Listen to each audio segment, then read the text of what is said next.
Dr. Mary Neal is an orthopedic surgeon who shares her medical practice and her love for outdoor adventure with her husband, Bill. In 1999, they planned an adventure that took Mary on a spiritual journey few have taken and returned to talk about. My husband and I really enjoy kayaking. We enjoy traveling. We speak Spanish. We've traveled internationally a number of times. And so for my husband's birthday, I said, okay, this is the year we're going to do it. So we went to Chile for a vacation to kayak. After a week of kayaking, Bill sat out the final day with a sore back. Mary and the rest of their group kayaked through a treacherous stretch of the river. This is a section of river that's very well known for its waterfalls. These are drops of 10 to 15 feet, 20 feet maybe, which for an experienced kayaker is not a crazy thing. I went over the main drop, and as I crested over the drop, I could see the tremendous turbulence and tremendous volume. And as I hit the bottom of the drop, the front end of my boat became pinned. I and my boat were immediately and completely submerged. The volume and force of the water was such that I was absolutely pressed to the front deck of the boat. And I couldn't move my arms even back far enough to reach my spray skirt, let alone push myself out. Mary was stuck. The only thing she could do was pray. I very sincerely asked that God's will be done, and I meant it. I didn't say, oh, please come and save me. I really meant it. I asked for God's will to be done, and at the moment I asked that, I was overcome by a very physical sensation of being held and comforted and reassured that everything was fine, that my husband would be fine, my 4 young children would be fine, regardless of whether I lived or died. And I believe that Christ was holding me when I was still in the boat and was the one reassuring me. After several minutes of searching, the group leaders realized Mary was trapped under the falls. They came out on the rocks and they kept trying to get to the boat, but the force and the volume of the water was such that they just kept being flushed through. I mean, they just couldn't get to me.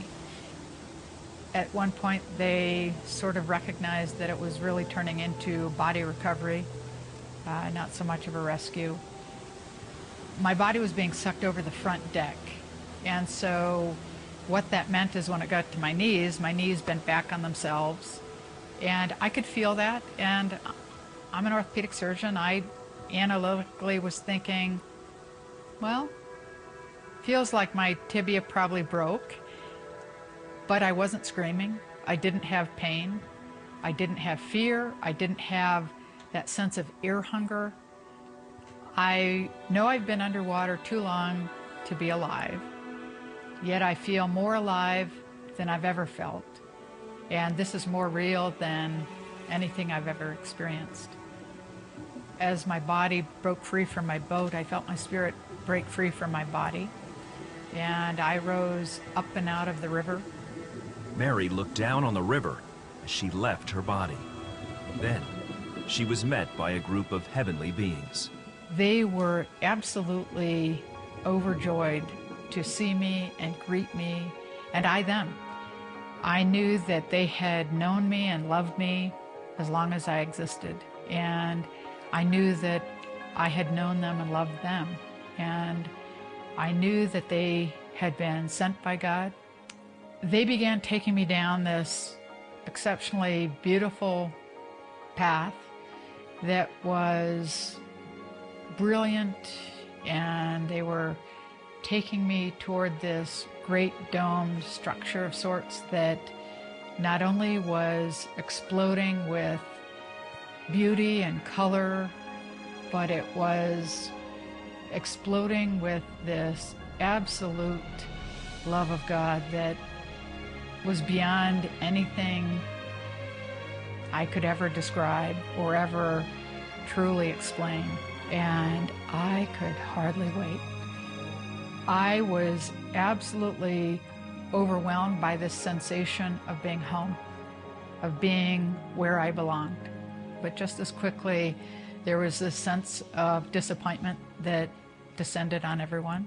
And the spirits who had taken me there told me that it wasn't my time and I had more work to do on earth and I had to go back to my body. After what seemed like hours with her heavenly host, Dr. Neal returned to the river and watched as her friends recovered her body. I could see my body being pulled to the shore, and I could see the guys start CPR. I felt like he was looking right at me and begging me to come back and take a breath. And I lied down and I was reunited in the middle of a very remote part of South America. Dr. Neal had been gone for over 15 minutes, perhaps as long as 25. Certainly longer than medical science can explain her survival. She was flown back to the United States where she slowly recovered from her injuries. In her book, To Heaven and Back, she talks about how the reality of God's love has changed her for eternity. All of the promises of God are true. God loves each and every one of us and really is there and is working in each and every one of our lives. That love is everything. If we truly could accept that, I mean, it changes everything. It changes the way you view every moment of every day. The fact that there really is life after death profoundly changes the way you approach every moment.